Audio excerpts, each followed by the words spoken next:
നമസ്കാരം. ഈ വർഷം ഇറങ്ങുന്ന ഏറ്റവും ആദ്യത്തെ IPO ആണ് AGS ട്രാൻസാക്ട് ടെക്നോളജീസ് ലിമിറ്റഡ്. ഒരു ക്യാഷ് മാനേജ്മെൻറ്റ് സർവീസ് കമ്പനിയാണ്. ഇതേ ബിസിനസ് ചെയ്യുന്ന CMS ഇൻഫോസിസ്റ്റമാണ് കഴിഞ്ഞ വർഷം ഇറങ്ങിയ ഏറ്റവും അവസാനത്തെ IPO. CMS പറയുന്നത് ഞങ്ങളുടെ നിയറസ്റ്റ് പിയർ എന്ന് പറഞ്ഞാൽ AGS ആണെന്ന് പറഞ്ഞു. പക്ഷേ AGS അത് സമ്മതിക്കുന്നില്ല. അവർ പറഞ്ഞു ഞങ്ങൾക്ക് പിയേഴ്സ് ആരുമില്ലെന്നാണ് പറയുന്നത്. അതെന്തുകൊണ്ടാണ് അങ്ങനെ പറയുന്നതെന്ന് മനസ്സിലാവുന്നില്ല. ഇഷ്യൂ ഓപ്പൺ ആവുന്നത് 19-ാം തീയതിയാണ്, ബുധനാഴ്ച. 21-ന് അത് ക്ലോസ് ചെയ്യും. 650 കോടിയുടെ OFS ആണ് ഈ IPO എന്ന് പറയുന്നത്. 166 രൂപ മുതൽ 105 രൂപയാണ് പ്രൈസ് ബാൻഡ്. 85 രൂപ ഷെയർസിന് നമ്മൾ അപ്ലൈ ചെയ്തത് മിനിമം. 238 കോടിയുടെ, അതായത് 35% റീറ്റെയിൽ ഇൻവെസ്റ്റേഴ്സിന് റിസർവ്ഡ് ആണ്. രജിസ്റ്റർ ലിങ്കിങ് ടൈമാണ്. ഈ 650 കോടി രൂപ മുഴുവനും OFS ആണെങ്കിൽ തന്നെ ഈ പൈസ ഒരു അഡ്ജസ്റ്റ്മെൻറ്റ് വഴി കമ്പനിയിലേക്ക് തിരിച്ചു വരും. കമ്പനി ആ പൈസ ഉപയോഗിച്ചിട്ട് കടം വീട്ടുമെന്ന് പറയുന്നു. പക്ഷേ അതൊരു നമുക്ക് മനസ്സിലാത്ത രീതിയിലുള്ള ഒരു അഡ്ജസ്റ്റ്മെൻ്റ് ആണ് CCPS വഴിക്കുള്ള. എന്തായാലും ആ പണം കൊണ്ട് അവർ കടങ്ങൾ കുറേ വീട്ടുമെന്ന് മാത്രമല്ല, വീട്ടുമെങ്കിലും പിന്നെയും കടം ബാക്കി നിൽക്കും. ഈ കൊടുത്തുകയൊക്കെ കൂടുതലും കടം ബാക്കി നിൽക്കുന്ന ഒരു കമ്പനിയാണ്. അപ്പോൾ കടത്തിൽ വളരെയധികം കടമുള്ളൊരു കമ്പനിയാണിത്. അതേസമയത്ത് CMSന് ഒരു പൈസ പോലും കടമില്ലാത്ത കമ്പനിയായിരുന്നു. അതും ഒരു പ്രത്യേകതയാണ് CMSൻ്റെ. CMS കുറച്ചുകൂടി നല്ല മാനേജ്മെൻറ്റുള്ള കമ്പനിയാണ് AGSനെ അപേക്ഷിച്ച്. ഇവർക്ക് 72,000 ATMs-ഉം CRMs ഉണ്ട്. ഇപ്പോൾ CRM എന്ന് പറഞ്ഞിട്ടുണ്ടെങ്കിൽ ക്യാഷ് റീസൈക്ലിംഗ് മെഷീൻസ്. ഇത് വഴിക്ക് നമുക്ക് ക്യാഷ് ഒരു മെഷീൻ വെച്ചുകൊണ്ട് നമുക്ക് ക്യാഷ് വിഡ്രോ ചെയ്യാനും ഡെപ്പോസിറ്റ് ചെയ്യാനും കഴിയും. അത് മാത്രമല്ല, നമ്മൾ ഡെപ്പോസിറ്റ് ചെയ്യുന്ന പൈസ മറ്റൊരാൾക്ക് വിഡ്രോ ചെയ്യാൻ പറ്റും. അങ്ങനെ വരുമ്പോൾ എപ്പോഴും ക്യാഷ് അതിനകത്ത് മെഷീൻ കൂടെ നിറയ്ക്കേണ്ട ആവശ്യം വരുന്നില്ല.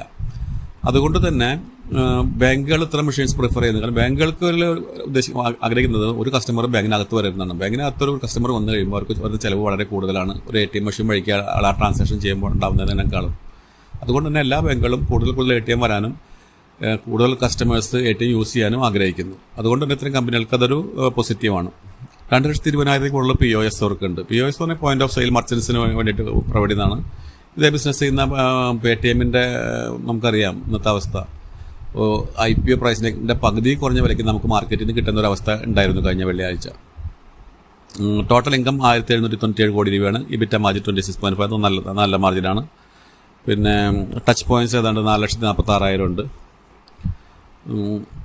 ഇതൊക്കെയാണ്. ഈ EBITDA മാർജിനാണെങ്കിലും തരക്കേടില്ലാത്ത. EBITDA ആയാലും 4,768 മില്യൺ ഉണ്ട്. ATM-ഉം CRM അവർക്ക് കുറവേ ഉള്ളൂ. ഏതാണ്ട് 3,900, 4,000 താഴെ CRMsേ ഉള്ളൂ.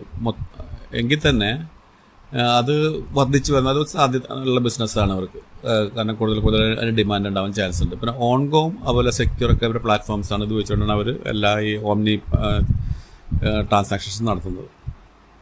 ഇവരുടെ ഇപ്പോൾ നമുക്ക് നോക്കുകയാണെങ്കിൽ ഇന്ത്യയിൽ ഇപ്പോൾ പറയുന്നത് ഈ ക്യാഷ്ലെസ് ട്രാൻസാക്ഷൻ കൂടിയിരിക്കുന്നു. ഇപ്പോൾ UPI വഴിക്കൊക്കെ നമ്മൾ എപ്പോഴും പൈസ അങ്ങോട്ട് കൊണ്ട് ട്രാൻസാക്ട് ചെയ്യുന്നുണ്ട്. ക്യാഷിൻ്റെ ഉപയോഗം കുറഞ്ഞിരിക്കുന്നു എന്നുള്ള ധാരണ പൊതുവെ ഉണ്ടെങ്കിൽ തന്നെ അത് ശരിയല്ല. FY 18-ൽ 18 ട്രില്യൺ രൂപയാണ് സർക്കുലേഷൻ ഉണ്ടായിരുന്നെങ്കിൽ ഇപ്പോൾ 28.5. അതായത് FY 18 അപേക്ഷിച്ച് കഴിഞ്ഞ 4 വർഷം കൊണ്ട് 50%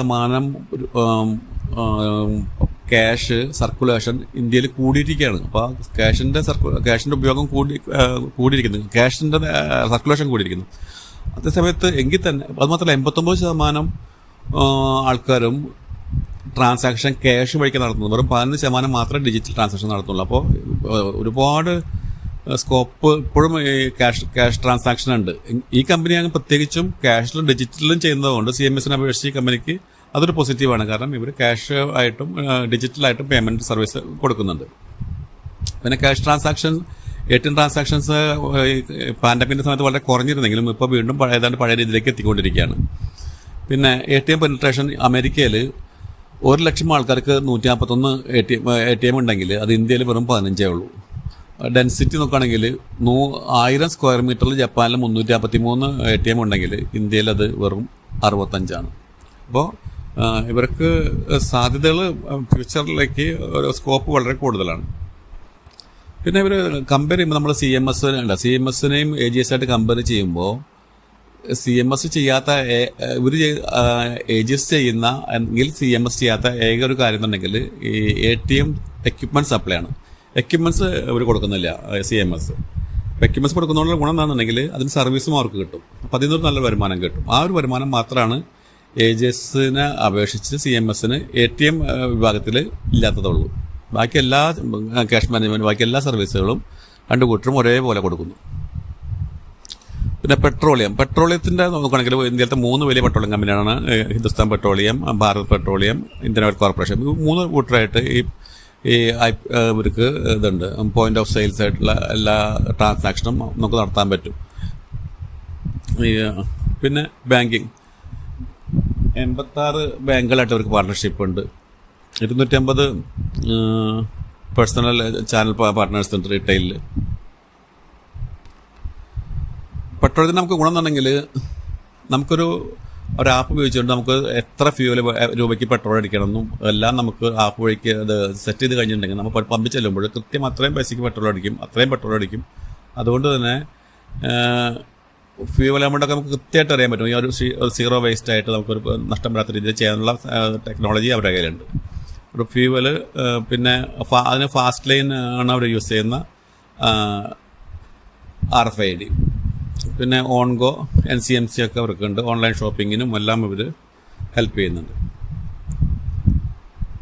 banking, petroleum, retail, transit, fintech ഇതെല്ലാ ഫീൽഡിലും ഇവർ ഏജൻസിൻ്റെ പ്രസൻസ് ഉണ്ട്. POS ആയിട്ടും പേയ്മെൻ്റ് വഴിയായിട്ടും വാല്യൂഡ് സർവീസായിട്ടൊക്കെ. അവരുടെ ഗ്രോത്തിനുള്ള വഴികൾ ഇതൊക്കെയാണ്. അതായത് ഡിജിറ്റൽ പേയ്മെൻറ്റ് കഴിയുന്നത്ര വർദ്ധിപ്പിക്കുക, പിന്നെ പേയ്മെൻറ്റ് ആസ് എ സർവീസിന് പകരം പേയ്മെൻറ്റ് ആസ് എ കൺവീനിയൻസ് കൊടുക്കുക ഈ ഓൺഗോ കാർഡ് വഴിക്ക്. Enhance integrated technology for payments platform. പിന്നെ CRMസിൻ്റെ നമ്പേഴ്സ് കേന്ദ്രം വർദ്ധിപ്പിക്കുക, ഫോക്കസ് ഓൺ ഈ ക്യാഷ് മാനേജ്മെൻറ്റ് സർവീസസിൽ കൂടുതൽ ഫോക്കസ് ചെയ്യുക. ഇതൊക്കെയാണ് ഇവരുടെ ഫ്യൂച്ചർ ഗ്രോത്തിന് വേണ്ടിയുള്ള വഴികൾ. FY19 പേയ്മെൻറ്റ് സൊല്യൂഷൻസിൽ നിന്നുള്ള വരുമാനം 70.8% ആയിരുന്നെങ്കിൽ ഇപ്പോൾ അത് 74.5% ആയിട്ട് കൂടിയാണ്. അപ്പോൾ പേയ്മെൻറ്റ് സൊല്യൂഷനാണ് ഇവരുടെ കോർ ബിസിനസ്. അതേസമയത്ത് ATM ആൻഡ് മാനേജ്മെൻറ്റ് സർവീസിൽ നിന്നുള്ള വരുമാനം അവർക്ക് കുറച്ച് കൊണ്ടുവരാൻ കഴിയുന്നുണ്ട്. ബാക്കി മറ്റ് സർവീസുകൾ വഴിക്ക് ഇപ്പോൾ പകുതി കൂടുതലും വരുമാനം വരുന്നത് മറ്റ് സർവീസുകളിൽ നിന്നാണ്. ടോട്ടൽ ഇൻകം നോക്കുകയാണെങ്കിൽ അതിൽ FY20യേക്കാൾ വളരെ കുറഞ്ഞു FY21 ആയപ്പോഴേക്ക്. ഇപ്പോഴും ഈ 5 മന്ത്സിലെ ഈ ഫിനാൻഷ്യൽ ഇയറിലെ പെർഫോമൻസും അത്ര മികച്ചതൊന്നുമില്ല. വിറ്റ മാർജിനൊക്കെ ഏതാണ്ട് മെയിൻറ്റെയിൻ ചെയ്യാൻ പറ്റും, 25 മുകളിൽ മെയിൻറ്റെയിൻ ചെയ്യാൻ പറ്റുന്നുണ്ട്. പ്രോഫിറ്റ് ആഫ്റ്റർ ടാക്സും കുറഞ്ഞു വരുന്നതായിട്ടാണ് കാണുന്നത്. ഇപ്പോൾ കഴിഞ്ഞ 5 മാസത്തിലെ നെഗറ്റീവാണ്. അതും വലിയൊരു ശ്രദ്ധിക്കേണ്ട കാര്യമാണ്.